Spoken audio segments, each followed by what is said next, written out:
Welcome to the Saturday Night Live Afterparty. This week, we'll be discussing Season 47, Episode 5 of SNL with host Kieran Culkin and musical guest Ed Sheeran.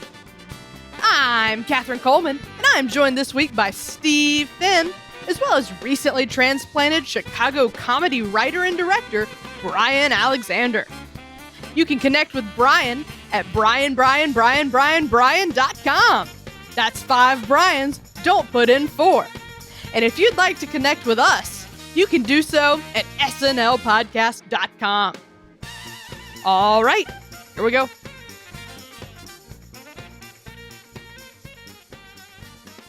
Hello, everybody. This was an episode with a surprising number of cameos and great moments, shoulder lifts, revealing personal stories. There's so much to discuss here. But first, we got to introduce you to my pal, Brian. Brian, so glad you're here. Everybody, I met Brian through a friend, and we put up a sketch show together at the Pit called Worlds Apart, and that was really fun. And then later, Brian actually started directing the sketch team that I am now directing, but I was on it last season and Brian was directing it, and we had a great time together, made some really cool stuff. He's super funny, he's super chill, and he's the Brian behind All the Brians, a podcast where Brian interviews other Brians. So Brian, welcome to the show. Oh, thanks for that lovely introduction, Catherine. Of course.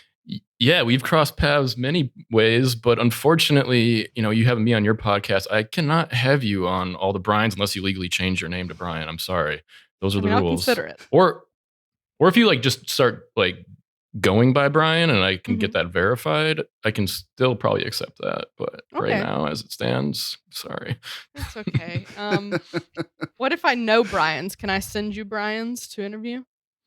You can send me Brian's, but I'm a pretty lackadaisical schedule on this podcast, so I generally just interview people that I'm like, oh, that would be really interesting, and I also have free time this week. Let's do it. And then there's just too many Brians. And what if I disguise myself as a Brian? Do you think I could fool your Brianometer?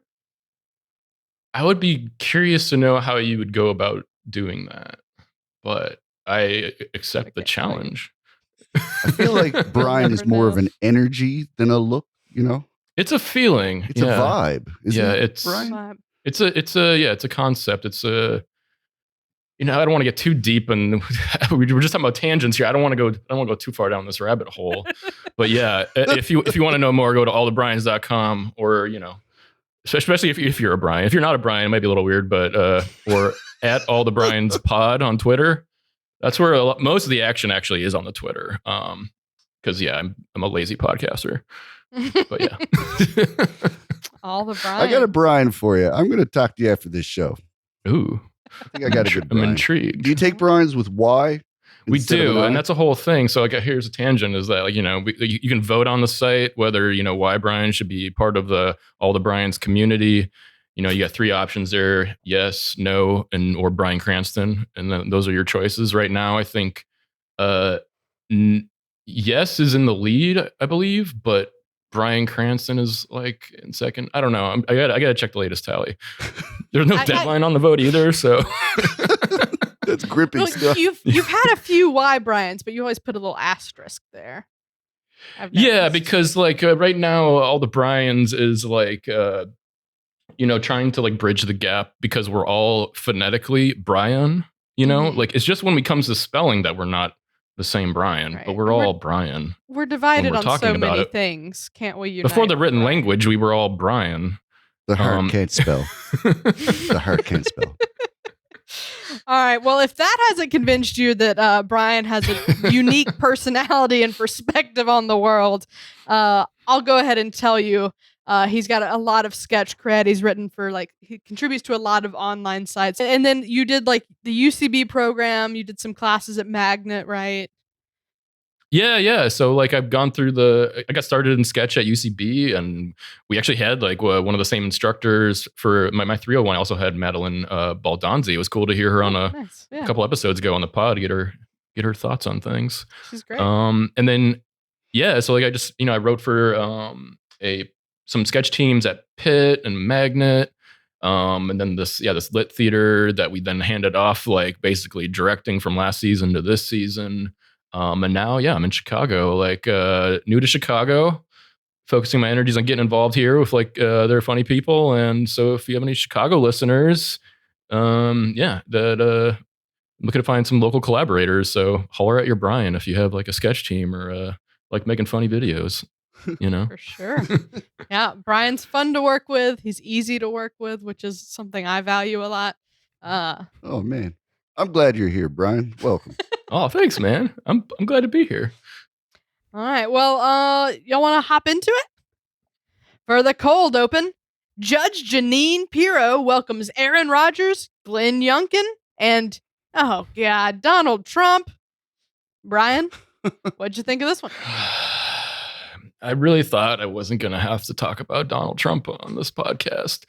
I thought we were at a moment in the SNL of this the landscape out there where it wasn't we had 4 beautiful episodes. Present thing, But then they also had to throw in like Aaron Rodgers in there, and who's like, these are like 2 of the public figures that I most like actively dislike. And so one of them is like by my sports bias. I grew up as a Vikings fan and actively rooted against the Packers. And I mean, Aaron Rodgers has his questionable beliefs, which AKA wrong beliefs, but like, I can't say the Vikings quarterback is any better. Like he also isn't vaccinated, and I actively dislike watching him. I wish I had there was a broadcast where you could only watch your team's defense, because I would do that. Because right now I'm kind of not even watching their games because I dislike just seeing him take snaps every single offensive play. But yeah, so this sketch just started had an uphill battle for me to just based on the topics, but they did an okay job kind of making fun of what Rodgers stuff was about in the news this week. But I thought they could have dug a little deeper into his basically just dodging the question from reporters and basically, misleading the reporters about whether he's been vaccinated or not. He just straight up lied. He says, no, I didn't lie. But no, you watch the tape. Right. he lied. And I wish the sketch would have kind of got a little bit more into his shady dodging abilities. There could be some football mapping to that. I don't know. But it kind of breezed over it and just talked about how he gets advice from Joe Rogan, but nothing really new about people who believe in that stuff. But yeah, the middle section with the Glenn Youngkin, Alex Moffat, I thought was great. The critical race theory questions I thought were really funny. Those were the best moments of the sketch for me. Where he's just like, "What is it? It's what got me elected." No, but what is it? Who could? Doesn't matter. It's a really funny delivery there. And then Heidi was great in there, going on her rants. And then Trump, I thought that was they set it up really well with how they framed it as he's just trying to insert himself into things, even to the politicians that they want to distance themselves from him. And they thought they set it up really well, framed it really well. But then when they got to the whole but now let's go into the 60 seconds on the clock and let's all laugh at his mannerisms and then it was just but why did you need to do that? Now we're just making him a funny character again, and we don't need to do that. I don't know. That was probably way more than 60 seconds on the clock. I apologize. No, I think that's a good point. I was a little eager for them to go more in on Aaron Rodgers too. I think a lot of people were, because that was just such the big news thing on that broke on Thursday. And I was glad that they did tackle it. See what I did there? But yeah, they didn't do much with it. It was basically Pete saying things Aaron Rodgers said.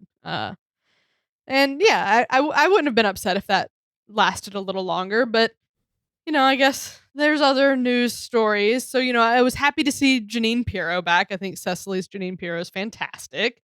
But I actually, as much as I don't want to see Trump, I was a little bit happy to see James Austin Johnson's Trump impression because it is so good. So I don't know. I have mixed feelings because like I don't want to talk about Donald Trump ever again, but at the same time, he has like such a stellar impression. It's great for him to show it off in this platform, right? But then another thing is like those like 60 seconds on the clocks. I get that that's sort of the joke of his impression is Trump's like meandering speech patterns. And I think that was fun, but I don't think we needed it twice. I think like one time was funny and like, haha, I get the joke. Great job winding that road. Then the second time it really wore out its welcome and started going on a little long for me.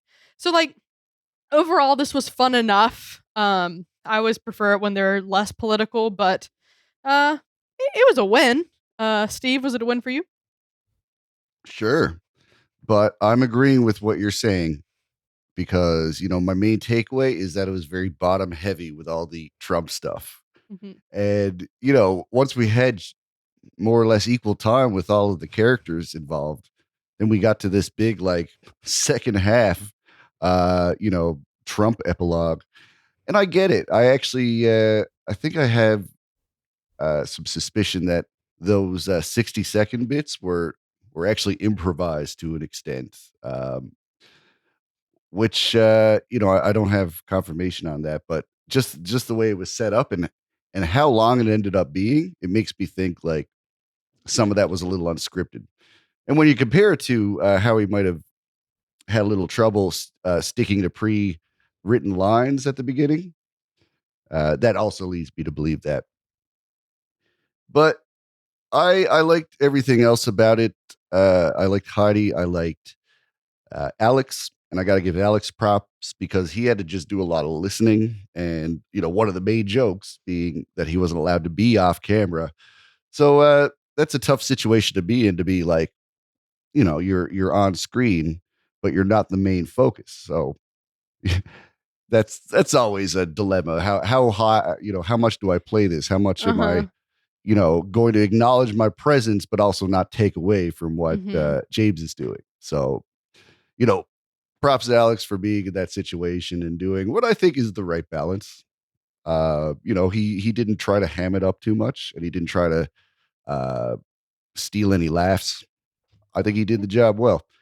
Yeah, I think the show gets props for not like unveiling this Trump impression like until this far down into the season, because like that's what that guy is, like that's my understanding is that he that comedian went viral with that impression. Exactly, and got some notoriety through that. And so I'm glad it didn't come until now. But yeah, like Catherine, you could have gone without one of those rundowns. I could have gone with just zero and just you could keep Trump in for me, just with how they framed it, but just not him doing like a virtuoso like tangent impression where the audience starts clapping by the time he gets to Virginia. Then I'm like, what are we clapping at? We're clapping at Trump's ability to do this, or are we laughing at the comedian's ability to mimic his ability to do this? So like, I don't know. Steve, I actually wondered as well if it was improvised because it is so meandering and that is what he does in his impression. Like sometimes he just goes on Instagram and just sort of rattles these off, right?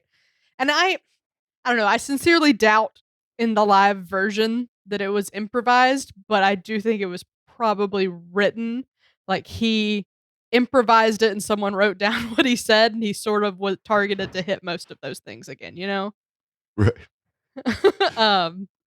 But who knows? Maybe they did just give him a list and let him run with it, because there were a lot of things that were cut for time. Like I saw on Reddit, someone posted like a very detailed breakdown. There were like more things than usual cut, and Weekend Update was pretty late in the show, so maybe that did go like a solid 3 minutes longer than I thought it would. I think I wouldn't be surprised. Yeah. All right. Well, so cold open, a little middle of the road, a little Trump heavy. Let's talk about the monologue. Kieran Culkin reminds us of the last time he was on the show when he almost didn't get picked up during the good nights. And oh, what a tragedy that would have been. Steve, how'd you feel about the monologue? I was laughing. And I'll tell you, I've said it many times. I like when a host will be a little bit self-deprecating in the monologue. But I got to say, Kieran was quite hard on himself. I don't think he's giving himself much credit with the fact that he was a kid. Right. But He was yeah, what, like maybe 5 at most? yeah. And I felt I watched like a self-bullying session. It was kind of triggering. Not to get ahead to the next sketch, but yeah, I was like, hey, that's a little bit mean to yourself, but whatever. If he's fine to do it, that's okay. Maybe I'm just sensitive. I really enjoyed it. Otherwise, I'm not following Kieran's career. Like I'm not watching the show that he's on. I still know him as Fuller. Drinking too much Pepsi and wetting the bed. So I needed to catch up with Kieran Culkin before I spent a whole episode of SNL with him. So yeah, this was a good catch up, and I liked how they went into the history of that he's had with the show because as mean to himself as he was, it's interesting to be hosting it for the first time, but also like making an appearance, probably one of the youngest cameos, non-hosting, uh, you know, famous child actors. It's an interesting story to go from that to hosting, like as an adult actor, like Right. finally, like finding your groove and having a real reason to host on your own merit as an actor instead of just being a cute kid that your parents just push you onto film sets. It's a whole other reason for being allowed or asked to host SNL. So yeah, it's a fun ride, and it's great to be here watching this. He's you can tell he's excited. We always talk about how like when first time uh, featured players get to say live from New York. But sometimes you see the host that's like so jazzed to say, "We got a great show." Mm-hmm. Ed Sheeran is here. Like, I think he almost convulsed. He's like, "We got a great show." Yeah. That made his night, and you could tell. So it was really fun and really set up the night well. Yeah, I thought this was good enough. He came across as really nice and likable and excited, maybe a little nervous.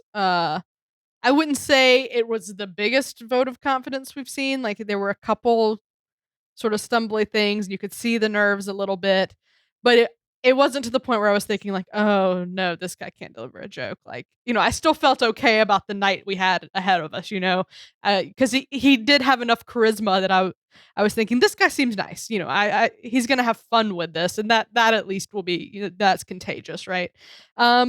I really liked the throwback stuff, like you said, Steve, and mostly I was just excited to see his dreams come true at the end of the episode in the good nights. When they did pick him up on his shoulders. We don't have a section for the good nights, so I figured this is the spot to mention it. But yeah, that was really fun, really heartwarming. But I have buried the lead a little bit as to how Brian has ended up on this episode, which is that he is our resident Succession expert. He messaged me and said, I saw Kieran Culkin's hosting and I'm a big Succession fan, just saying. And I was like, all right, you're in, because I've never watched it. So, Brian, how was the monologue as someone who is more familiar with Kieran Culkin? Well, so now, this is my consecutive part of the show where I'm very biased. So I'm just but in the opposite direction, I just love, I love Kieran Culkin and I love Succession. And I'll just say right now to all our Succession heads out there, we will not, this is a spoiler-free zone. In fact, we haven't even listened to, there's an episode airing tonight, but which we haven't even seen yet. So we can't spoil the latest episode by the time this pod comes out. Yeah, I listened to like 3 Succession podcasts, or at least 3 podcasts that cover Succession, like episode by episode. Wow. Yeah. And, it's, I was a little, when he came out, I was, slightly a little, I saw that he was picked up a little bit on his nerves, but like it's not anything different than like his character on the show is like, it was really funny to me that Steve, you were saying that he's like a little self-deprecating on the show. He is like, he's self-deprecating to the point where he's in like a very like kind of like sexually like masochistic like relationship with this woman who's like in a position of power over him and is just like really like likes to be self-deprecating a little bit, I would say. Interesting. Yeah, Like a so I know humiliation kink sort of deal. Yeah, he has some yeah. So self-deprecation is no stranger to at least his character on Succession. And yeah, I thought I know he has like comedic timing and stuff just from watching that show a lot. So I wasn't too worried that he's gonna not be able to know how to like deliver lines. He's been acting since he was like 6 or whatever. As reflected in that them showing that clip from like when I thought. So like the monologue itself, I didn't think was anything like super funny with super funny jokes written in it, but it's such a unique thing to be able to like show a clip of you on the stage 30 years ago and have that funny moment of like you trying to get picked up and like copy your I don't even know if is he older or younger than Macaulay, but he's like younger. Trying to do what your brother's doing, which every child who has siblings basically does the same thing, like wants to get the uppies too, and then does this funny little panning to the camera on that, and like such a unique thing to be able to do as a host for the show. So I thought it was like they got to use it kind of a thing, and I thought it was felt good about the monologue after that, but it wasn't like, oh man, this is amazing. But yeah. All right, so maybe a marginal win on the monologue. We were excited to see Kieran and learn about him, but not like jokes for the books or anything. That's fair. I mean, I wish there was more just like Succession like references. Basically, I wish there was a Succession like sketch on the show, but I just don't. I kind of doubt the show is popular enough for them to really do that. But I thought they could have addressed it at least in the monologue to be like, talking there about. There was a Cut for Time Succession sketch apparently. Was there really? Yeah, but it was Black Succession. It's not online, right?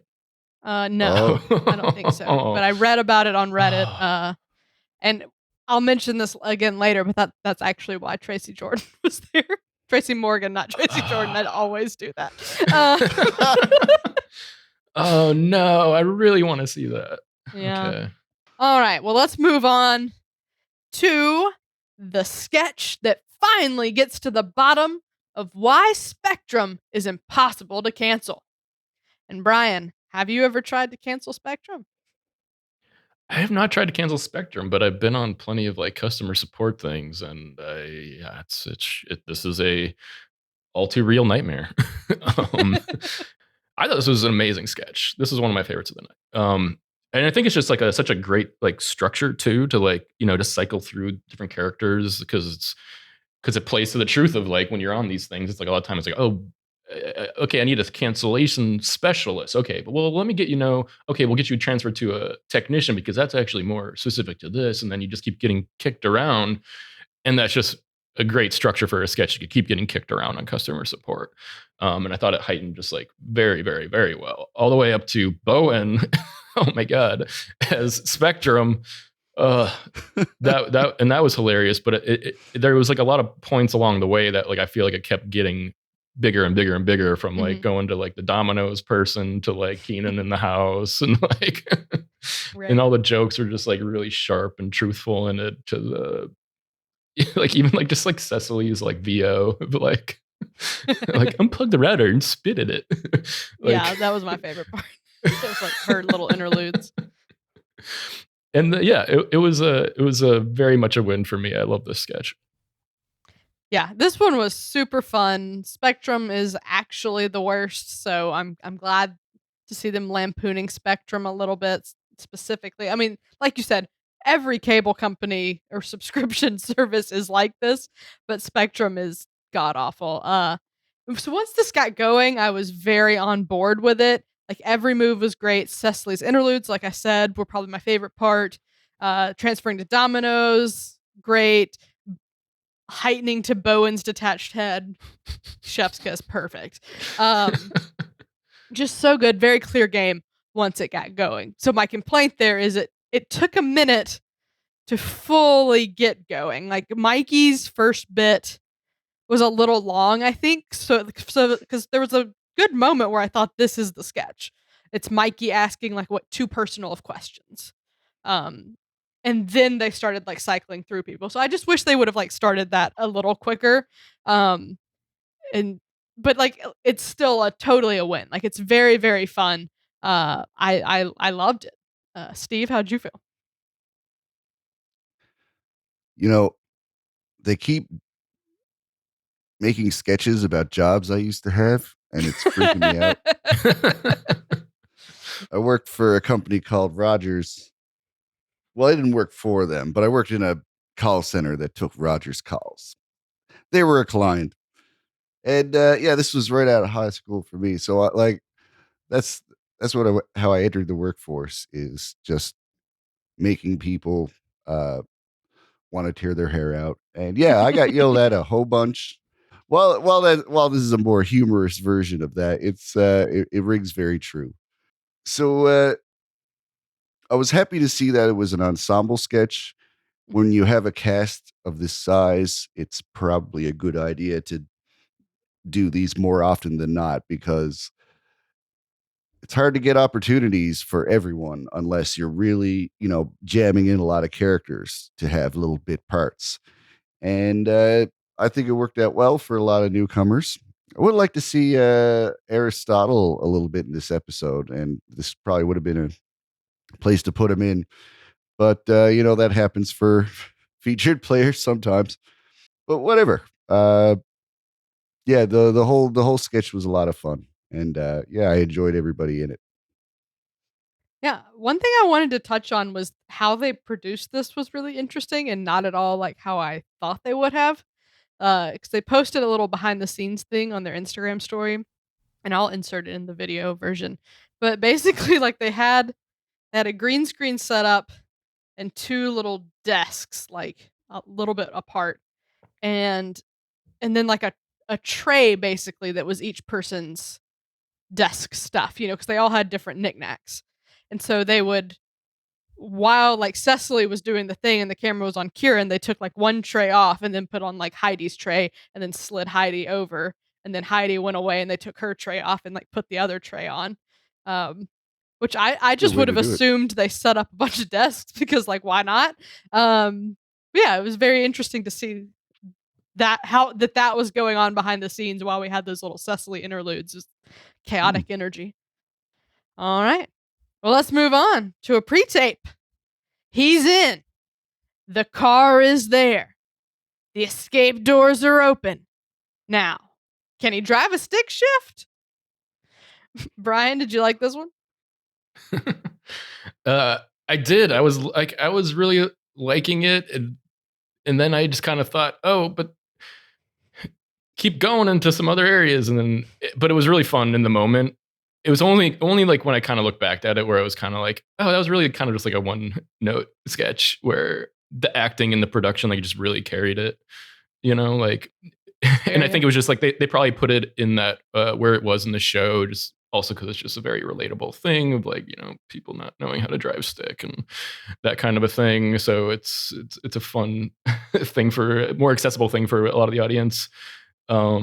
And like, like a lot of the genre moves I was enjoying, like where everybody had like some sort of like thing to play with their mouth. Like Kieran had the cigarette, like the hacker had the lollipop, Chris Red had the toothpick, and and all of like all the acting in it was so good. Like Chris Red's especially to me was just like, if you didn't have Chris Red in that, I just don't think it would, like, it's just not, the joke is just going to just get old very quickly, but him just being able to just keep switching, doing his eyes, like, and then, but the sub game of like him like mispronouncing things was a little weird to me. Like I could have done without that, but other than that, I just thought like his acting was so good. And then like even like Heidi's and Kieran's, like everybody was just like spot on in this. That it was great.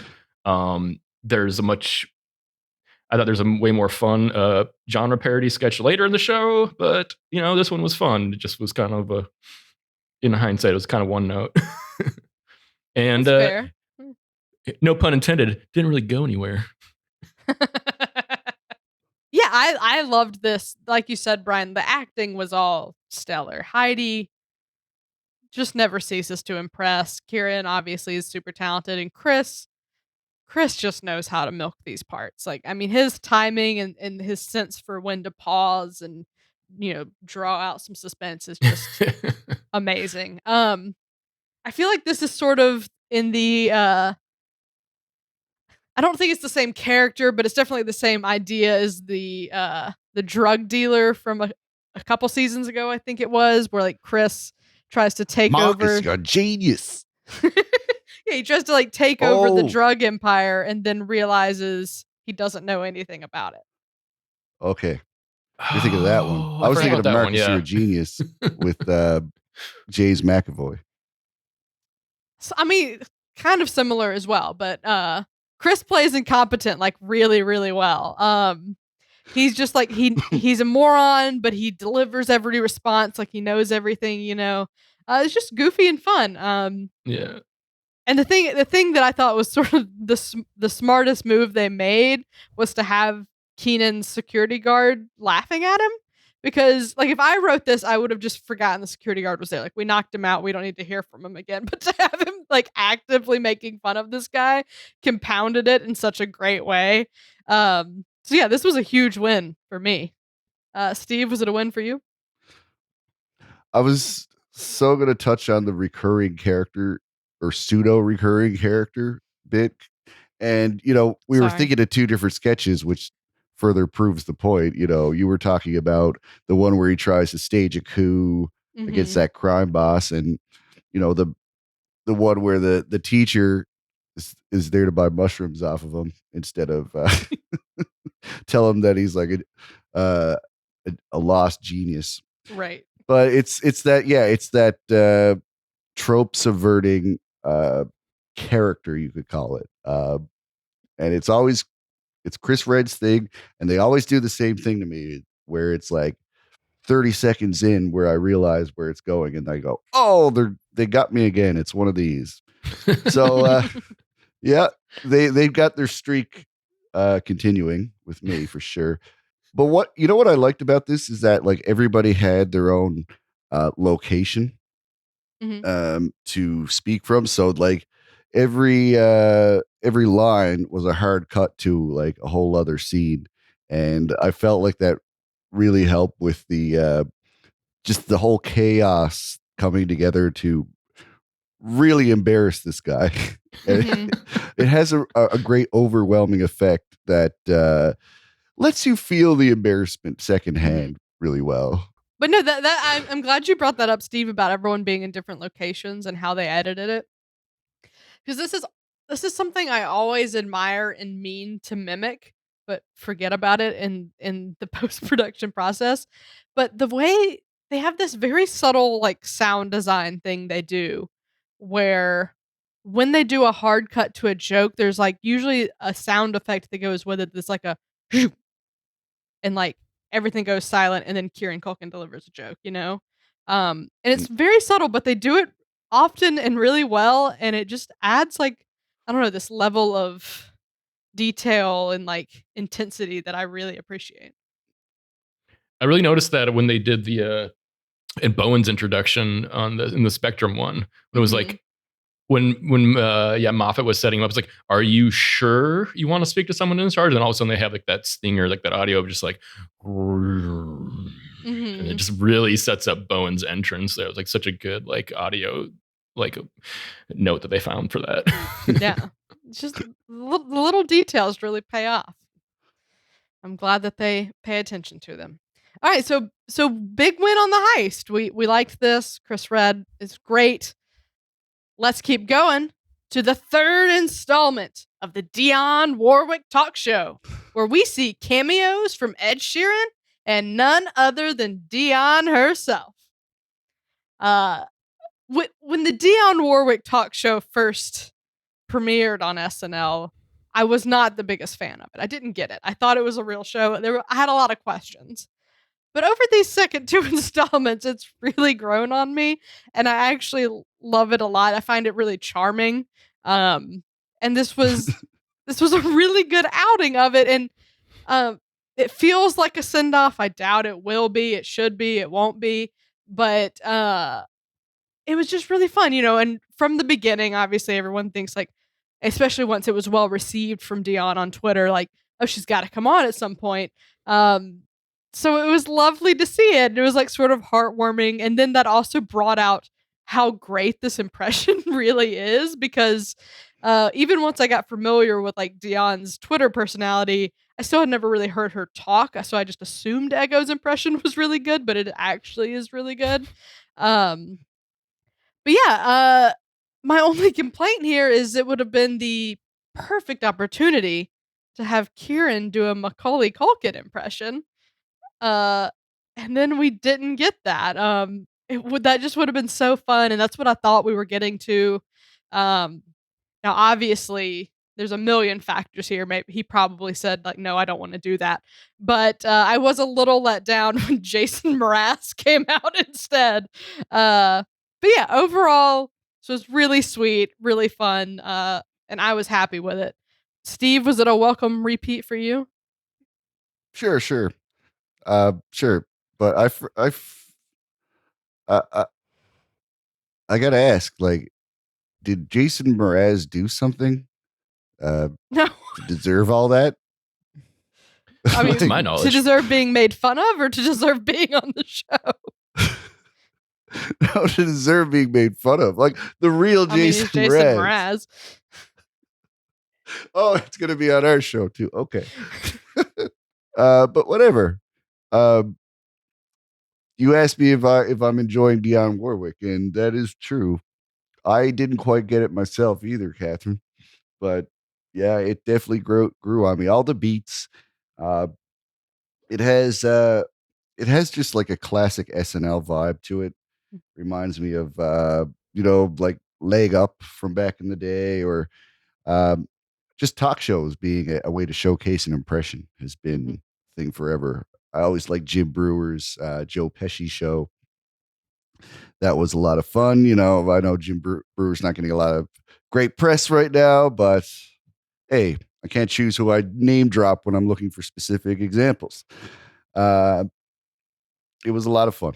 I enjoyed this sketch. So it's great to see it capped off. I hope this doesn't mean like this is an end to it, having Dionne herself show up, because I wouldn't mind seeing the sketch happen.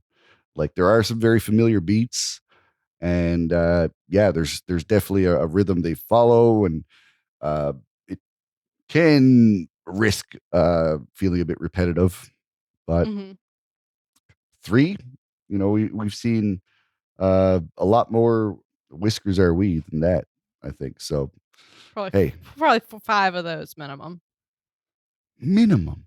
I Yeah. can think of at least 4 off the top of my head. Yeah. But no, yeah, like you said, like they have recognizable beats, but I thought they did a really good job of continuing to find new ways to use the beats, right? Like Yeah. she always goes to see Dismukes and she just sings the whole time. But like I think the first time he was a chef, I don't remember what he was the second time, and then like this time he was the vaccine. So like it's always a little bit new, and they do freshen it up. Yeah. I'm not even going to talk about that line, how she didn't feel a thing, because that was probably like just the cherry of it all. Yeah, that was gonna say that was my favorite line from that sketch, where like, and I think it's reflective of like that whole sketch, where all the funniest moments are all from like Ego doing this character. Like, I understand that it's like it's a, like, what's it called? Like, impression carousel is like the device or whatever. Yeah. But like, I didn't think the impressions, any of them were particularly great. I mean, the Miley one is good, but there wasn't that many funny lines in the impression itself. But like, Ego just had just these really funny moments of like, giving Miley like a hussy award, and like finding like Post Malone, no, it's still too scary, and like curling up in a ball, and like then her doing the dancing and not being able to get jabbed. That was like, yeah, all the funniest moments in the sketch were all just Ego, I thought. And Mhm. I was disappointed in Kieran's, like, the impression. Like, I thought, they would at least give him something that could be more funny, because I was like, at that point in the show, I was kind of like, I want to see some more of him, not just being like a voice of reason, because Mhm. basically it was just the him playing the genre trope in the heist at that point, where he's being, which we get to see now later in the show, that we do get to let Kieran cook. But at that point, I was like, wait, just give him a little bit more of an impression that could be more playful. And Right. having then the real Dionne Warwick at the end, I thought was like, they ended the sketch in a way that only SNL can do, in this, like, where they have the Mhm. real person on, and it was such a heartwarming, like, way to end it. But it was like, this is something only SNL can do, really. Right. Yeah. Yeah, I've accidentally written a few sketches where I'm like, oh, I can't produce this unless I get hired. Like I have this Unless you like several great goofy Taylor Swift produce it. sketches, but right. Yeah. Now this is one where they uploaded the dress rehearsal version to like YouTube and Hulu. Because I think there was a line live where she said something about Jason Mraz's hat. And he said, I was born with it. And that's not on the YouTube version. The song at the end, they did like another half a verse live that they cut out in the YouTube version. And this one I'm not sure about, but I don't think the Hussey Award was in the live version. But that one I could have just missed. But there were definitely some changes going on. I think the Dogecoin thing was new, or not new. I don't think that happened live. So a lot of little changes here. So yeah, this one, I don't know. I think the main reason was I think the ending was a little bit more fumbly live, and that's probably why they switched it out. Because otherwise, like there was nothing that really went like wrong with it, you know. Okay, so Dionne Warwick, a win. Happy to see her. Her ego and the real her on the show. Fun times. Up next, though, is a peek inside the minds of men panicking in the bathroom with a cameo from Tracy Morgan. Obviously, I'm going to let y'all go first. So, Brian, was this a win for you?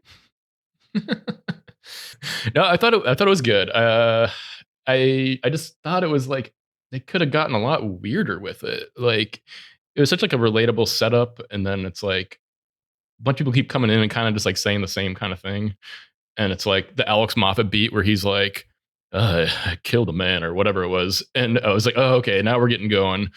And then it just kind of ended. I mean, I like the Tracy Morgan ending, but it was like, okay, I thought that Alex Moffat beat could have been like a middle beat, and then they could have kept going into some much weirder places than just like subtle observations in the men's room, which weren't like, I don't know. It was okay. It was just not my. I just thought they could have I just saw the potential to go so much weirder with this. And then in the show notes, I saw that this was written by the Please Don't Destroy people. So I was then kind of looking at it through that lens of like, well, oh, this could have just been a Please Don't Destroy video. Like they could have done all these like quick little cut to like inner monologue things in their style, which is like comes down to a lot of like impeccable timing and stuff. So I don't know. I thought it was okay, and just they could have been better. I don't know.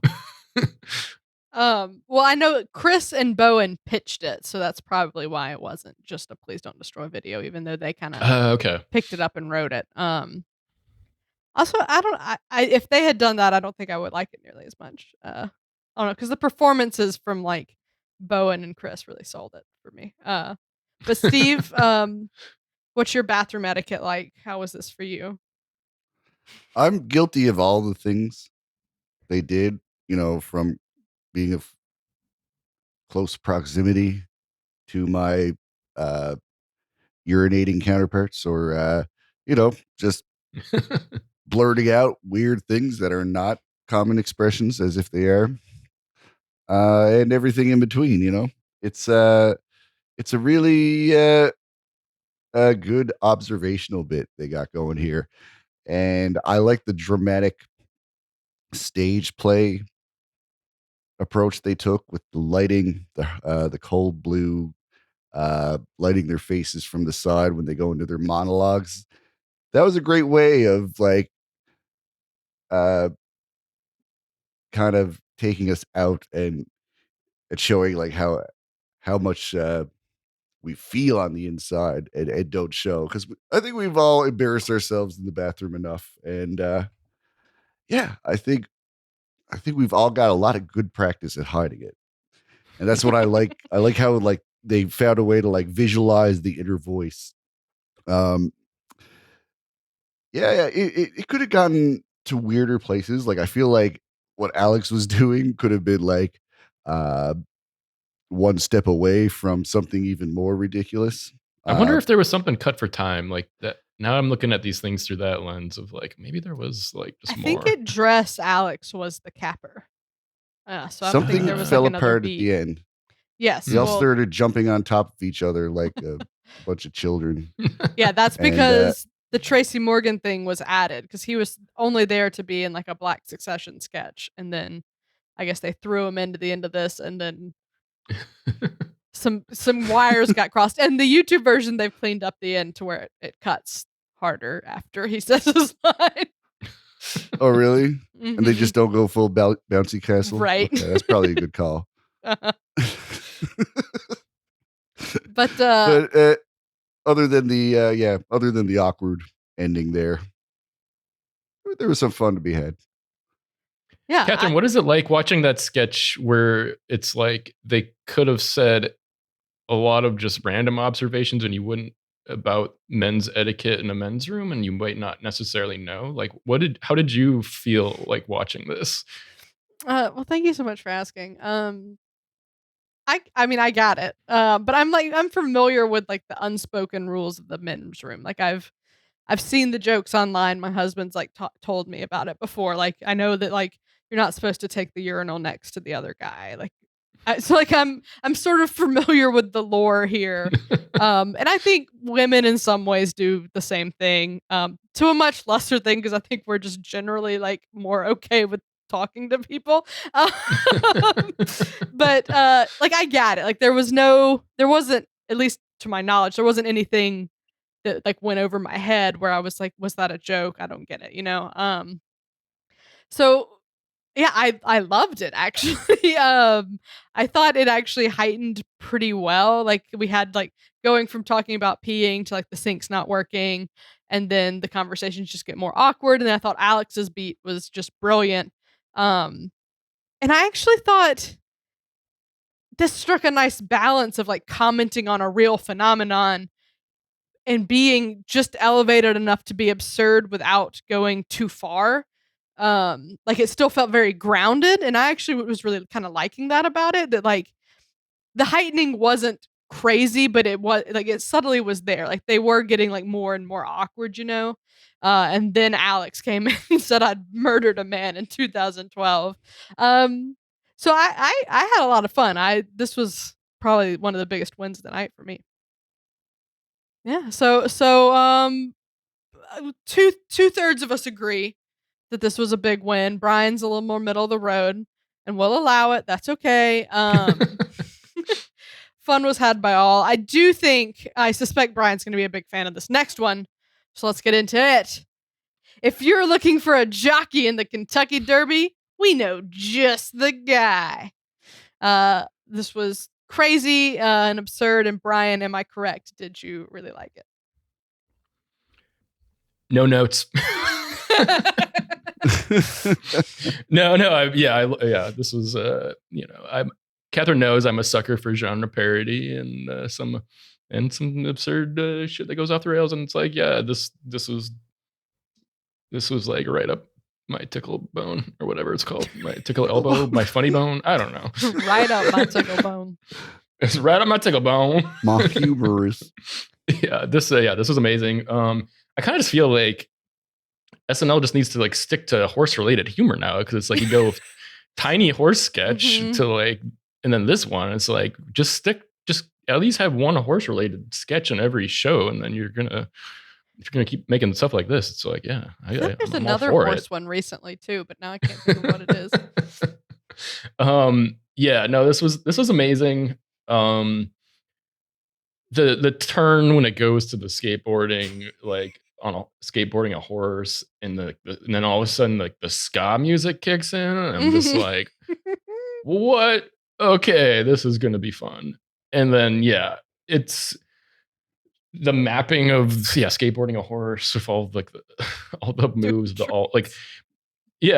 and like slapping on like the bumper stickers that are like the punk kid bumper stickers on the horse, like riding the rail. And then, getting to the point where there's like a Tony Bird's like pro jockey. So funny to me. I had like there was some questions of just like, I was like wondering is a ska music like storytelling in this way, is this actually a thing, or is it just seems so much like a thing that it just works? Where I was just like, what genre is this? But it's so funny. It was just like, and like doing like it was almost like he was doing like a cut to camera, like recap of like a Ferris Bueller type of thing. Mhm. But it was like, is it ska music at any time I've ever heard in one of these kind of things? With skateboarding, I'm not sure. But it's just Well, so the it totally song they're worked. parodying is like specifically it was in one of the Tony Hawk Pro Skater games. And that's the Oh, only reason was I know it? the song. Like I've been Oh, playing Tony okay. Hawk a lot recently, and so I like remember the song Gotcha. immediately. But once you said I that, mean, I it was like, fits I the couldn't tell you any of the lyrics to know if it was telling a story. I just like but it know this. definitely fits the era and like Ping, puts you in the ping. 90s and Mhm. like, so I think that's maybe for me more like what felt like just so natural about it was like, okay, Scott, 90s. Right. That haircut Kieran had, man, he must have had that haircut because he could pull it off. Like that was like a Mhm. spot on 90s haircut. um and yeah, I don't know. It was there's a little bit of logic there of if he's just getting called on in the moment to replace the jockey who went down, then he starts telling the story of how he was always riding this horse and this was their last race. But wait, how did he jump? I got a little confused in that when I look back on it, but in the moment, yeah, obviously I'm like, what? This is amazing. Oh, did we find a plot hole? Yeah, sometimes you can't overthink these things. But yeah, this was fully insane in just the right way. As soon as it started, I was like, yeah, this is Steven Castillo and Dan Bueller, 100%. And then I confirmed that this morning on social media. I just loved it.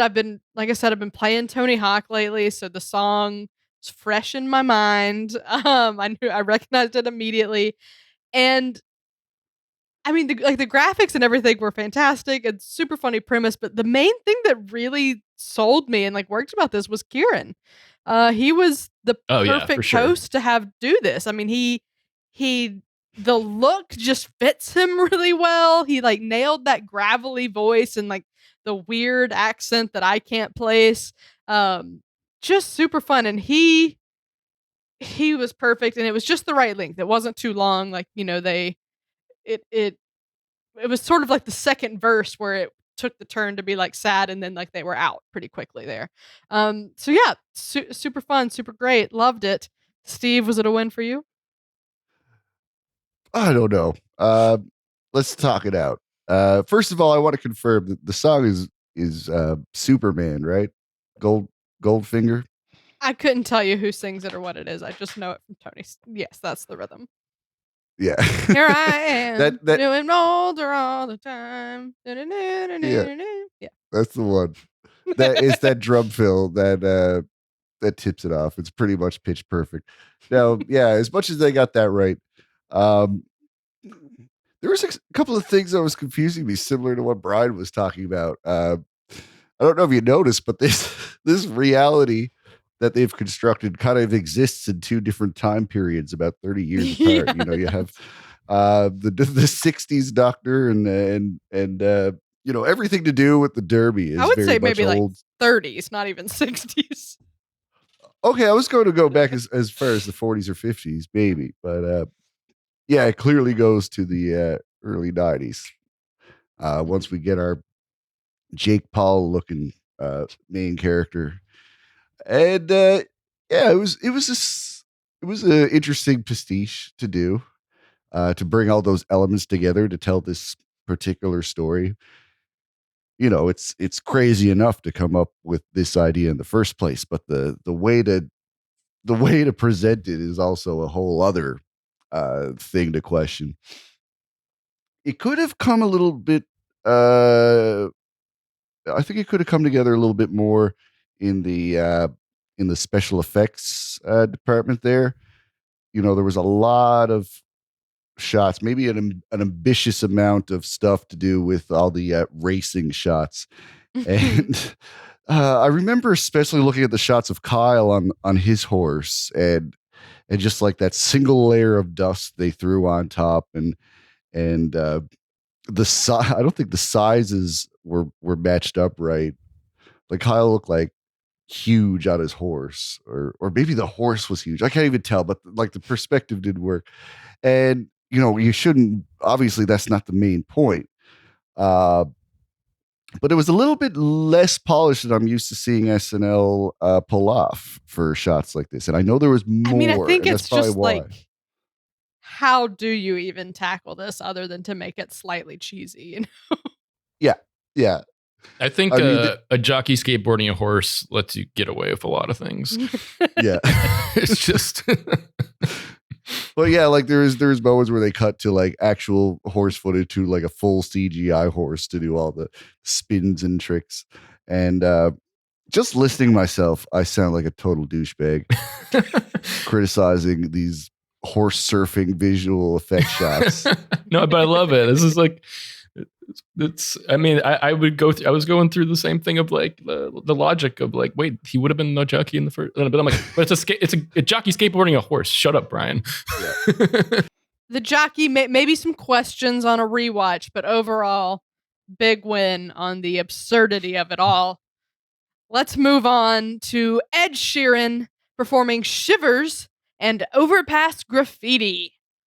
Steve, are you an Ed Sheeran fan? Yeah, I like the guy. He's got a nice voice. He can sing. He can play it, and his songs are catchy. I like the songs he writes. He's gotten a lot of success. Signed to the big label, and you can kind of tell like he's not making exactly the kind of music he would be making if he wasn't like on this big major label. I'm sure there's a bit of input of things. And yeah, I still like his music, but I'm definitely noticing the gradual introduction of more poppy elements.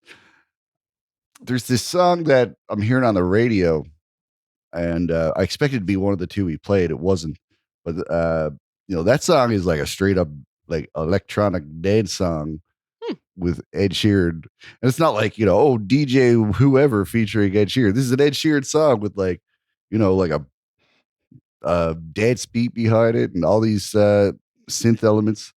There was a bit of that in his performance on SNL, but it was definitely the acoustic guitar sound that Ed Sheeran is known for.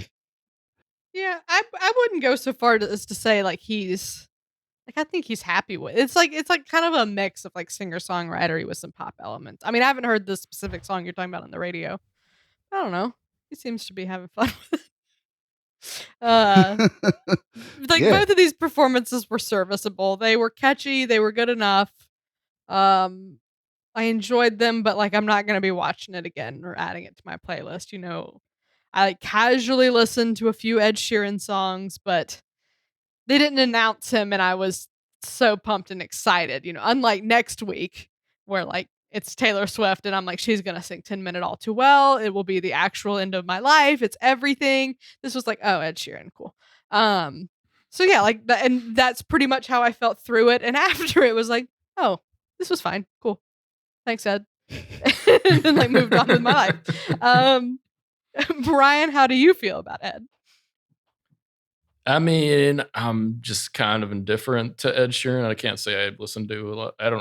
Only the things I've heard in popular culture of his songs, like when that Shape of You song was on the radio all the time or whatever, or just in the grocery store because I don't listen to radio. But like, I don't know. I find his all I know is really more about his personas, which I find like maybe a bit annoying, maybe not fairly so, but like mostly that's based on like I saw that movie like yesterday where like which is a absurd premise for a movie where there's like a freak bus accident, a mysterious global blackout, and some guy wakes up in a world where like no one has ever heard of the Beatles, so he knows all the Beatles songs and then can just like has all these amazing songs that he can just start playing and everybody thinks they're his. And then but then like it's Right. Ed Sheeran who's like in this like positioned as playing himself, like positioned as like the ultimate like arbiter of like music and like a modern day equivalent of the I'm Beatles. so glad you brought this up. And so I just found that annoying. I was like, that's so presumptuous to say that like you're going to play yourself in a movie where you're basically positioning yourself as the modern day equivalent of the Beatles. That's 4 people, not just, and you yourself are the modern Beatles and the ultimate arbiter of what good songwriting is. And I know he's got credit as a good songwriter. So I'm like, okay, I don't know if I'm being a dick but I found that annoying. And I found it slightly annoying that he like got his way on as a cameo on Game of Thrones when it was like, Game of Thrones didn't need to do that. Like, so there's like these little things that I just find annoying about Ed Sheeran, and I just don't know if it's fair or not. Like, even the way he like the second song I like better, but like I found myself just watching the background singers better because like they were more interesting to watch and their stage presence. And then I didn't like that how at the end he went around and like fist bumped them all. Like it reminded me of actually in Succession when like Kendall goes around like fist bumps like guys like the workers like in the lobby and stuff, and it's just like felt like I don't know, condescending in a way. Yeah, but I might be totally unfair to him. I'm just basing these on these little things, nuggets I know from him. And so, Ed Sheeran, we hate him. Let's keep going. But actually, that's not even what we said. We were like, I don't know, he might be annoying, and we forgot he existed. Yeah. Anyway, moving on to Weekend Update. Jost and Shay discussed the ever-looming infrastructure bill and the Virginian governor's race. Brian, what'd you think of Update this week? I feel like I'm coming in with more meta takes lately, but I'm like, I don't know. I thought it was a mixed bag. For me, it was a little too many, like, just kind of like Pfizer dick jokes and like women shade targeting these type of women on Tinder. And I don't know, what were some of the other ones? Like the January 6th, like kind of was like a dated joke one with the internet, but there were some good ones like the suicide by cop thing and the losers in Virginia usually get a statue. So like, it was a mixed bag for me, but it wasn't like everything was like crackling, you know? But yeah, that's basically my thoughts. Yeah. I thought this was a pretty solid outing. A lot of the jokes surprised me and got some good belly laughs. Some of the ones you mentioned, Brian, like the losers get a statue, the suicide by cop. I really liked the Jets joke. I thought this was a pretty solid week. I thought they had good energy. They delivered everything pretty well. I thought it was better than the last couple outings, actually. So yeah, win for me. Steve, are you gonna split the difference? No, I mean, I thought this was a good one, and I'm feeling like they're hitting the groove of this new sub era of Jost and Shay.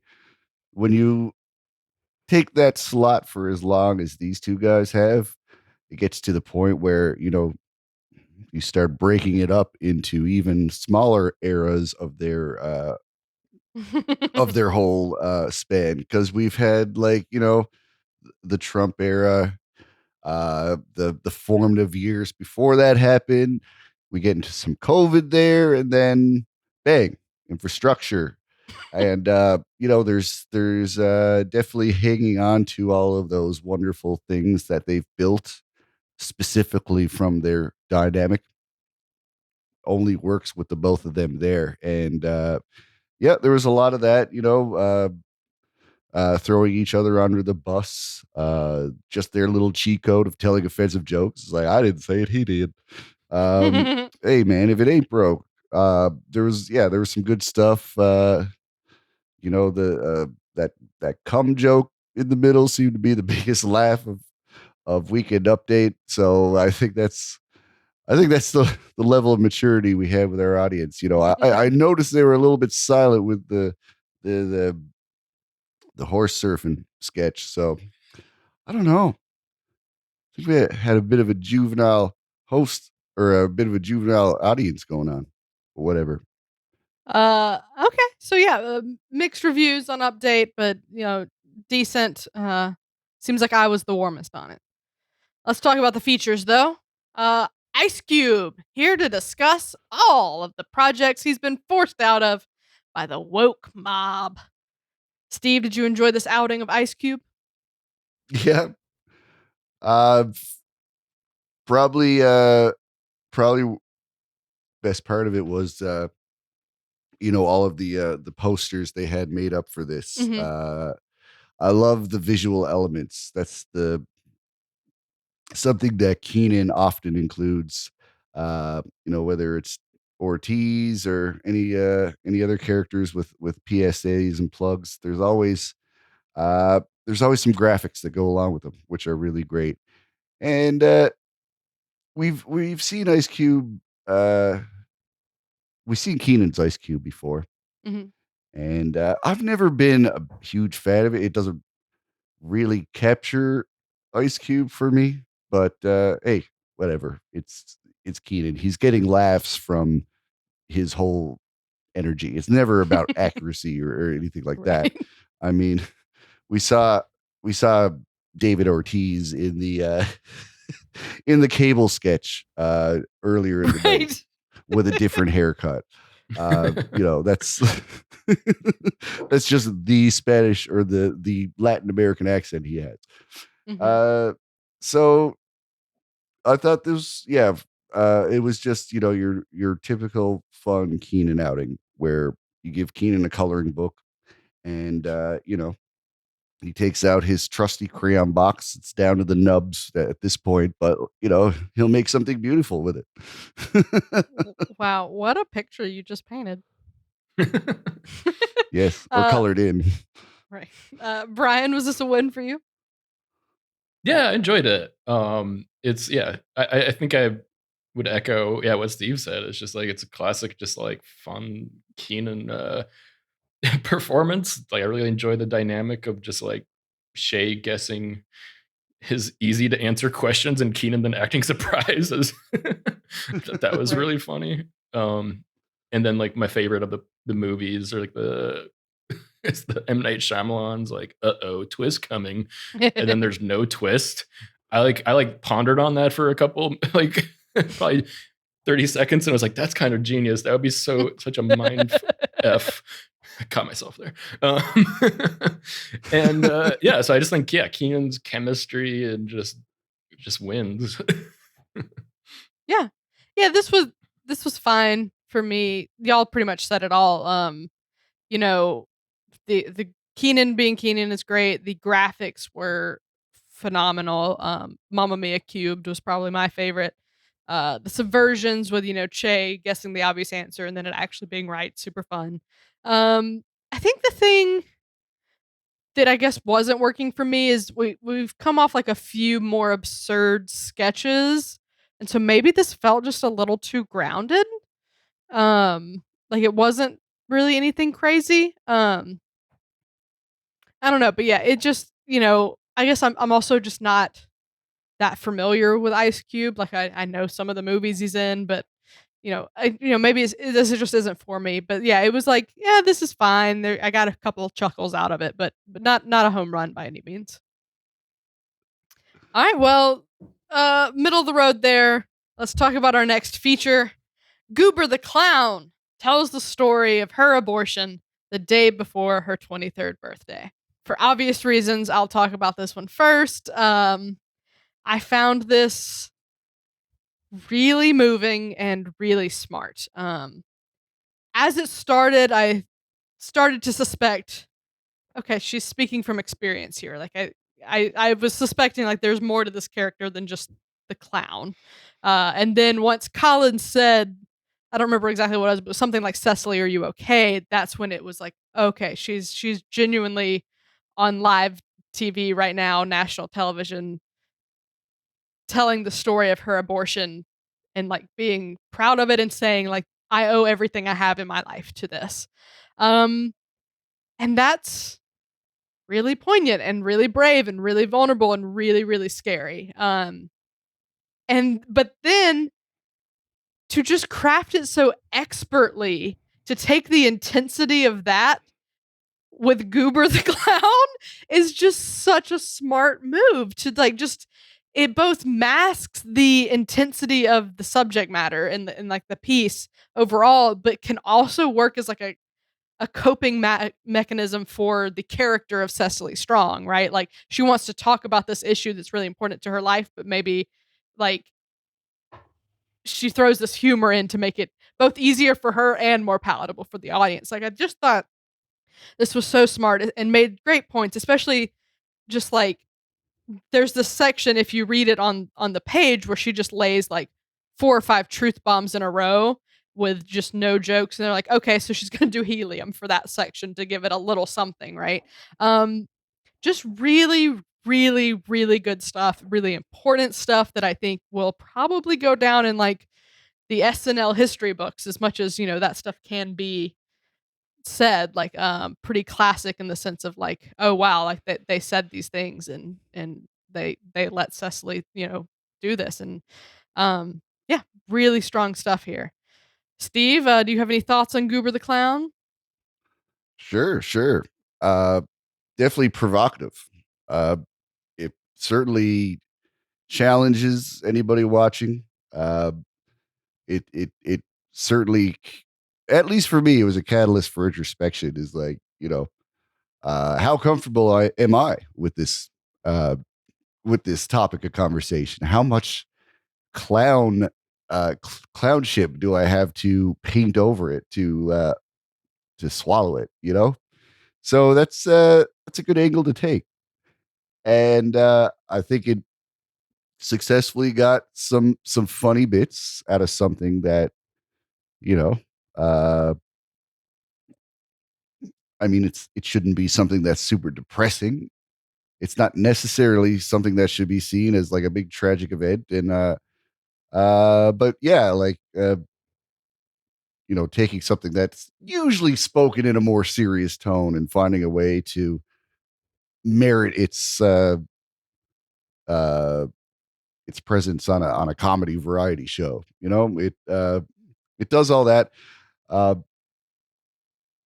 I feel like some of the technical things that went wrong are unfortunate. Like, I just wish it went better technically, just so that those points landed better. Because the idea was so great, but when the horn didn't honk, or her tire stayed vertical the whole time, uh, it's a little complaint. But to have a little bit more of the actual clown act land a little better, as well as like the helium part did, uh, that would have made it, I guess, a little bit, a little bit cleaner. But Mhm. it's live television. It's not like it didn't go well. It went well. Like the idea definitely came across there. Uh, but yeah, I'm sure Cecily's thinking, "Oh, I wish that horn had honked." I wish those moments didn't fall flat. Because the whole point of it was to be distracting and say, look over here, and don't look straight at what I'm telling you Mhm. about, because we're a bunch of you know cowards who can't talk about this without a colorful clown lens. Yeah, they did fix a couple of the things in the upload, like they adjusted Colin's audio to where they were pulling it more from like a boom mic. Because one of these days they'll be like, "Hey, when Cecily throws water at Colin, it messes up his lav mic, so we should have a Yeah, backup more prepared." Just very consistently in these things, it's like, guys, get a boom ready to go because it's there's gonna got to be get a wet. lav graveyard somewhere Mhm. in that studio. But yeah, Brian, you have any thoughts on this one? Yeah, I thought it was just, one of the only times in my life that I've admired a clown and like just normally clowns are kind of scary and or just if they're trying to be funny, they're not funny. But this was like just such echo with some of what you all said is like just such a hard, like the level of difficulty and like just pulling off this is like so hard to like just find the right tone. And it is like, it's illuminating in a way that's like, other comedy on this show isn't illuminating in a way where it's like it's just impressive. It to me Mhm. is like I was still able to find. There's still moments in there I'm able to find like I'm able to laugh, like which is so hard to laugh at this stuff and not laughing at it, but it's just kind of like this exacerbated like laughing at the state of like discourse in the country about certain topics, and then as a result of like this was a result of a news a very sad piece of news. So it's just like, oh, this was just super impressive. I was still able to laugh, which is insane that I'm still able to that she was able to find be able to deliver like comedy in this type of a moment. So it's like, wow. It's kind of was kind of my takeaway. I didn't wasn't reading it as, and I'm thinking I should have, is I didn't quite necessarily go to the point where I thought this was a personal narrative of hers or something personal from her life. So I was watching it under the lens of this is just her natural feelings about the situation, and playing this character for the effect. But maybe if it's true, it's like even more to me is like, wow, that was a very poignant moment on a on a comedy show.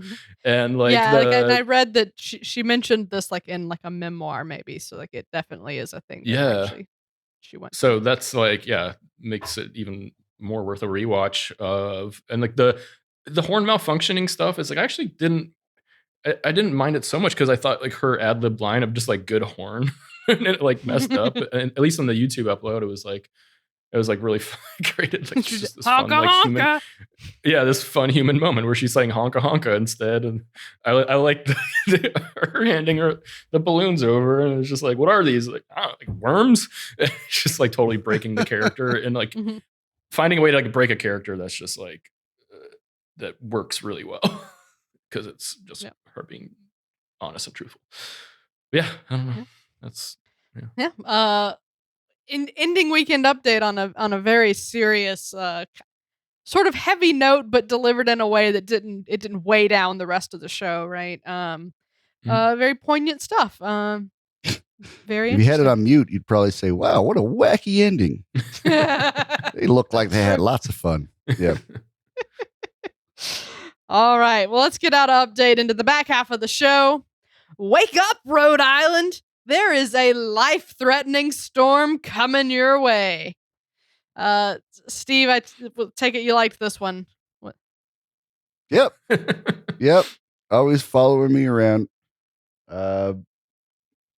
This was a lot of fun, and something that must be on the back of your mind when you're like some television personality and you got an actual job to do, but they want to like fluff it up a bunch. That's just, it's got to be like flirting with disaster, right? Because no pun intended, right? It's interesting to think like anybody who puts effort into doing something fun and not really like newsy on the news, like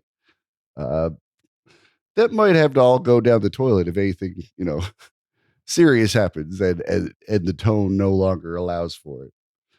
So it's a fun thing to explore, and I think they really like found like the worst possible example, like so comedically, awkward to put yourself in that position and for that to happen. And I like how the fact that he prepared for this was the reason he didn't know that the storm was coming. It was a very good way to make the story work with the premise. Brian, where are you landing? I enjoyed it. It's like I was excited to see Kieran do like a more of like a wacky character here. And I thought the premise was really strong of like just having a severe weather alert, like juxtaposing like a weatherman doing something absolutely ridiculous. And like Steve said, it was just like the justification of him being able to do that was one of the funniest parts of it, of just like spending all night on the rap. So he's just a bit behind on the weather. It's just really funny for a weatherman to have for a justification of something. And I thought they had like really fun, like just visual elements of like all the turkeys coming in and the two other anchors. One, Keenan's a little bit more on board with it, and Cecily's trying to like rein him in a little bit. It was a fun dynamic. The when they cut to I think was Punky Brewster, who's like out of the sea, like just getting like walloped by like the waves and just like the sea took them. All the Boy Scouts was so funny. It was just I think you mean Punky Johnson. Punky Johnson, but I was gonna roll with Punky Brewster because that's just funny. Yeah. So, okay. Yeah. It's just probably speaks to like I just feel like I haven't seen her on the show enough, so it's just like, okay, it was nice to see her have this really fun moment, but like then and then kind of my criticism was that the ending felt a bit abrupt. And that's probably a time constraint thing. I'm curious if there was more cut for time there, but yeah, I enjoyed this. I wish there was a bit more. Yeah, this was fine. I had some fun with it, but I didn't think like all of the heightening moves were great. You know, we talked about the hat for a while. Um, and I was ready to move on, you know, like maybe he takes the turkey hat off finally to reveal like some stupider thing.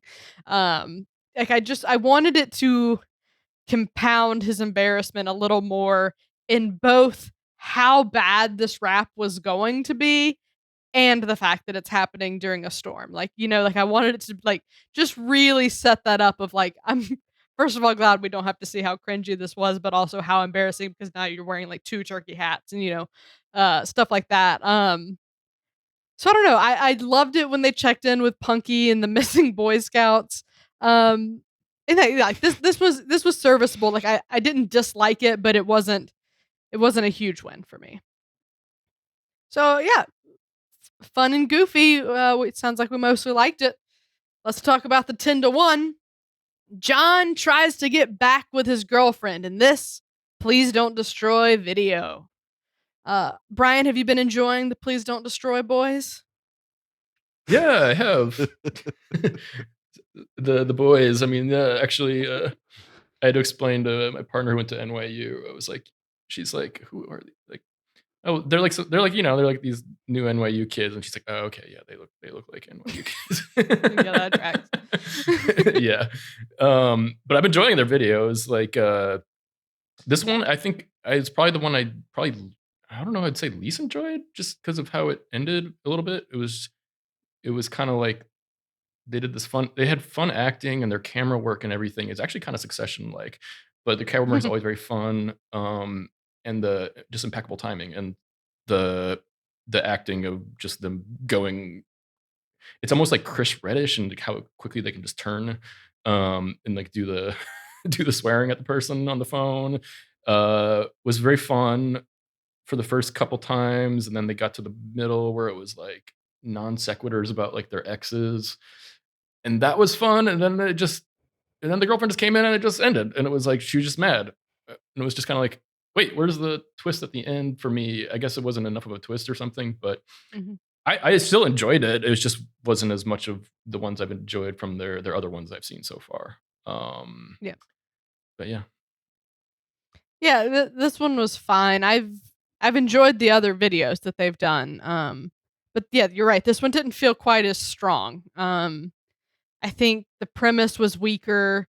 It was definitely less absurd than the other two. Like if you compare, you know, cussing at my girlfriend to JC Penney hard seltzer, like it's on two different levels, right? Yeah.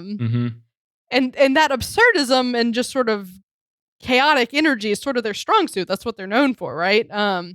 So that, and then I think the pacing just felt a little off, like you said, Brian. You know, they had this run, and then it sort of slowed down again, where they were talking about other girlfriends, and then they were back with Angie.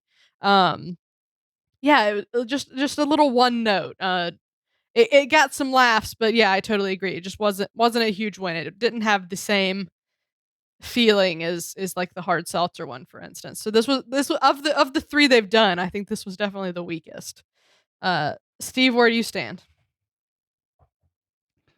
Yeah, maybe it's the weakest, but I definitely wasn't thinking that because, you know, for the most part, I thought it was pretty up there in quality along with the rest of them. I've been enjoying these, and I only have limited experience watching like the stuff they did before doing it on this show.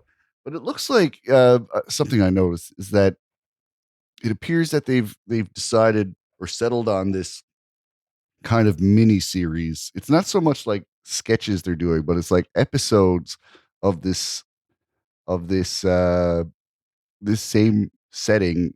Like they're never anywhere else. They're always in their office. They're always playing themselves. It's always in the context of like working on the show and being backstage, which is pretty good idea, I think. Like to focus in. Maybe they won't do that year after year, but I like that we have like something with some continuity, like the old Leslie Kyle sketches. Uh,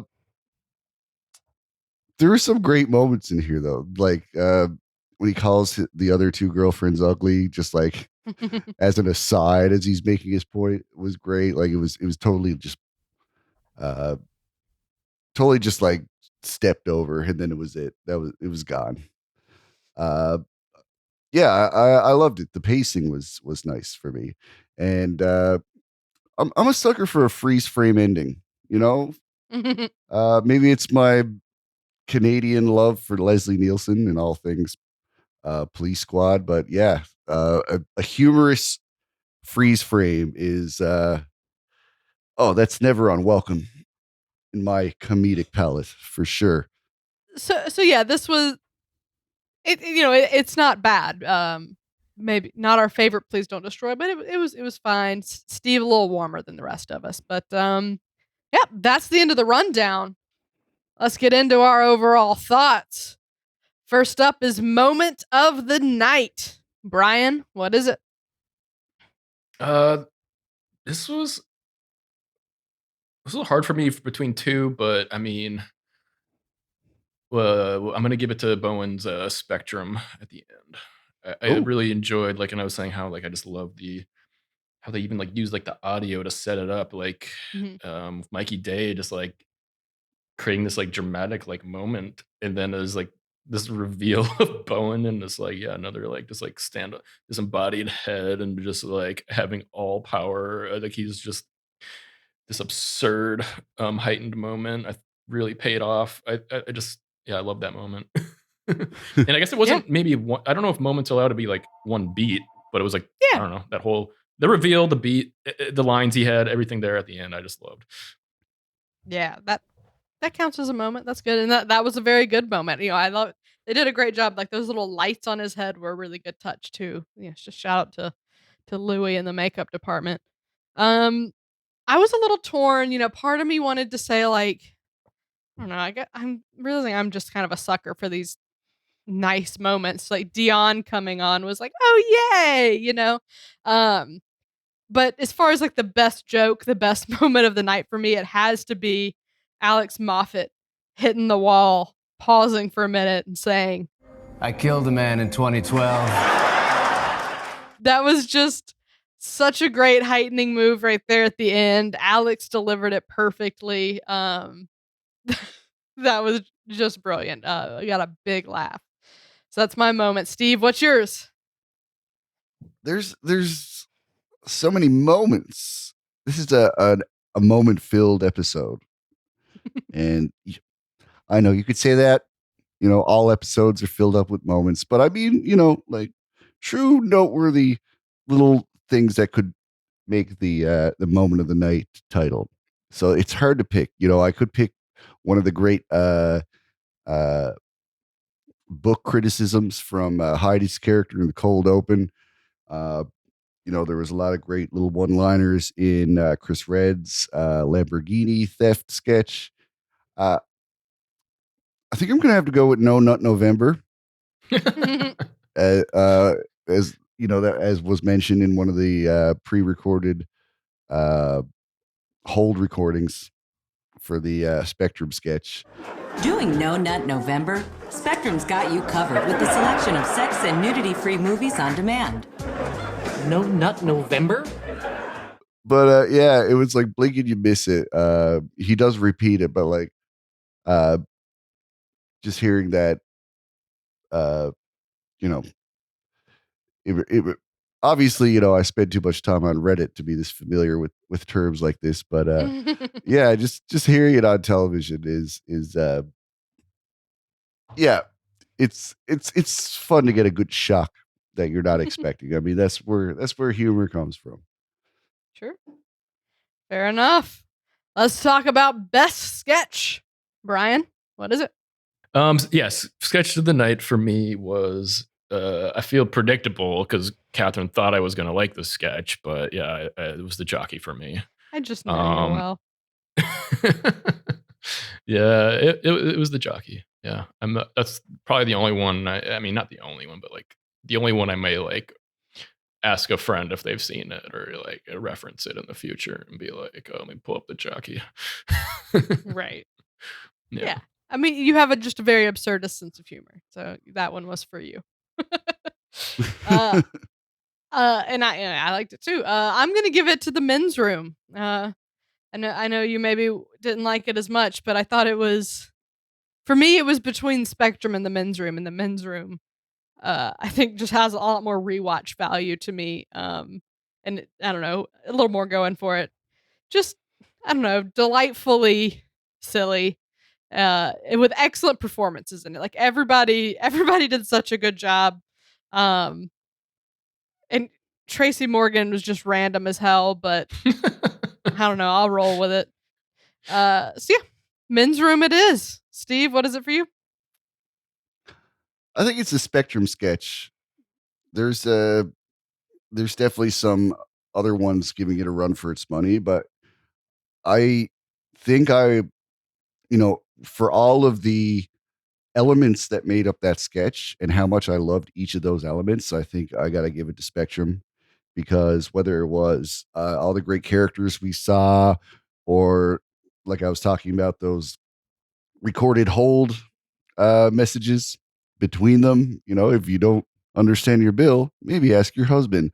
Uh, a lot of really good stuff there that is just uh, kind of off the wall bizarre, in contrast with some more recognizable observational elements. Uh, yeah, everything was enjoyable here, from writing to performance to just an idea that will resonate with so many people. We're all kind of trapped in these situations. It seems to be universal. Fair enough. Next category is MVP. Who is it going to, Brian? Oh, I feel like similarly to I think Steve felt about Moment of the Night, where this to me is just so hard. It's like there was such an evenly casted show, like just full like ensemble show that was like in a good way.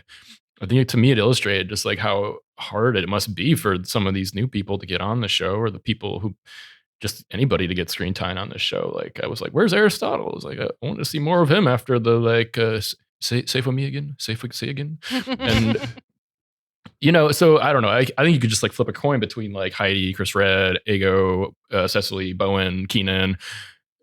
If I had to flip a coin, and maybe it would just land on Cecily for me, because she, I don't know. She had some really good moments, more than one sketch. I love Judge Janine. Her reaction to Trump, I thought, was pretty funny. The like, what a horny surprise, and she's like freaking out. And then all of her Spectrum VO lines, like Steve is saying, are all just solid. And then the sheer difficulty and then comedy of the clown was, so I think I have to give it to her. But I think it's very hard to choose in this show, for this episode. Yeah. I'm super torn between Chris and Cecily. Chris had some really standout moments. He was fabulous in the heist. He was great in the men's room. He popped up in a couple other places too. Cecily, obviously, like you said, Janine Pirro, great. Her interludes in the Spectrum were my favorite part of it. Obviously, that amazing Weekend Update feature. I'm really torn. What it comes down to, honestly, is I gave it to Chris the last episode. So Cecily, it is. They both had just really, really great nights, and but Cecily definitely takes a step further with a Weekend Update feature that is so I'm gonna say iconic. So yep, Cecily Strong, MVP. Steve, who are you giving it to? I'm going to go with Cecily with this one. I think she's Unanimous MVP. Yes, let's make it unanimous. She's been all over this episode. She did a lot of heavy lifting, leading the cold open and having to sew that all together. Plus, dealing with some sensitive personal material in Weekend Update. It might be easy to say if someone like James Austin Johnson should get it for like debuting their Trump. But, when I did a little bit of homework to see what these new people were all about, that's one of the first things I saw. So it's not like I'm surprised to see how good of a Trump is. I already know what it is, and it's great. But yeah, I guess I took the surprise element out of it for myself by doing uh, that research when he got hired. And Cecily is obviously we've seen Judge Pirro before, but yeah, I'd say the majority of the reason I'm giving it to her is for uh, the clown bit on Weekend Update. All right, that's a rare one. We often have like a unanimous best sketch or rating, but MVP is a more rare to get a unanimous on. So good job, Oui, Cecily, it if is you're true. listening. Let's get into the big one though. On a scale of classic, great, decent, weak, or train wreck, Brian, how would you rate this episode? Uh, I mean, I would probably like a decent plus. Is that allowed? John's not Or here, great so sure. minus? Yeah, somewhere around there, I'd say. It was good. I was worried that I would come on this podcast and, worst case scenario, Kieran would be like be a train wreck, and then we just have to talk about a bunch of things that weren't fun or something. So I was like, came out of the episode just like, oh, that was fun. There was fun moments. There were definitely some moments where I was like, it could have been so much better. But yeah, Mhm. it was, it had some really fun sketches. I'll definitely come back to watch the Jockey and the Spectrum one, and there's plenty of fun moments in the other ones too. Dionne Warwick one that's going to go down as the culmination of a trilogy potentially, Right. or at least a significant moment in Right. a ongoing thing. But yeah, it's a solid episode. Yeah, I actually I this was a really good episode for me. In the first half in particular, I was like, could this be a Yeah, classic? Like it was just going really strong. One thing holding me back even in the first half was like, I don't know if Kieran Culkin is a known enough host for it to be a classic, and almost no matter how good the show is. But if we look at the first half of the show and we take away the connotation of the word classic and just say like 5 out of 5, it's there. But then the back half of the show, I just was not as warm on. So I'm gonna ultimately land great, but this was very, very highly ranked for me. I thought this had some really, really solid stuff in it. Kieran did a great job, and just some great writing, great premises on the show as a whole tonight. Steve, what's your rating? Those, yeah, just dancing with the word classic. It there is an argument to be made. I don't know if I'll be going that route, but for a classic episode, there's a couple of things that I think should be involved there. Like, there should be some kind of tie into the history of the show, like we saw in the monologue.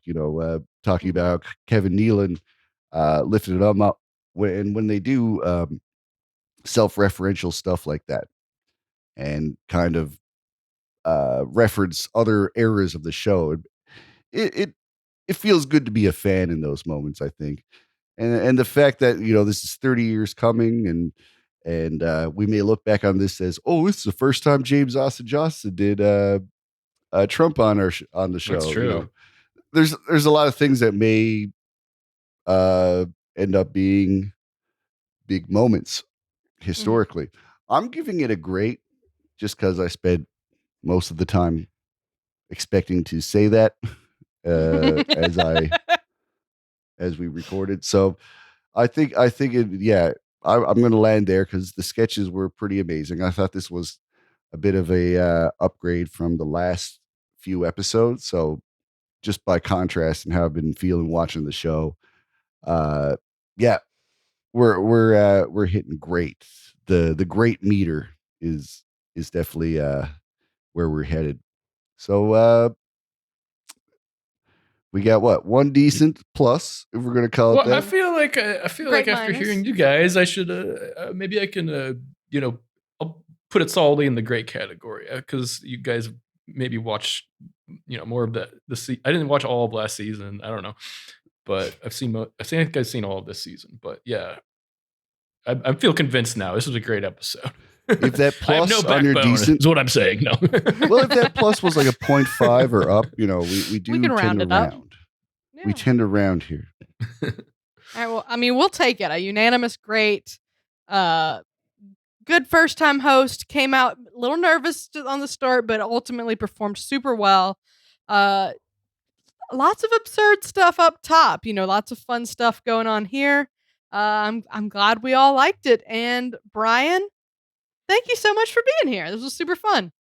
Thanks for having me. This was this was a great time. It's fun to unload my Succession thoughts and my Green Bay Packer thoughts. Yeah. I only dropped 2 F-bombs, I'll have you know, and they were in that was the good. cold open. Reserved for the 2 public figures that deserve them. Okay. Fair enough. Well, what do you have going on coming up? You got anything you want to plug or? I would just say that I'm new to Chicago, so I'm like I don't reiterate that if you're a Chicago listener, just if you want to make funny stuff, holler at your Brian, and we can get in touch because I'm figuring out whatever's going on with the pandemic now. I'm going to be figuring out how to get more involved in the local scene here. So and awesome. You can find Brian at brian.com. Again, yes, don't go to 4 Brians. but seriously, it was not at school anyway. Oh God. Okay, well, that's a wrap.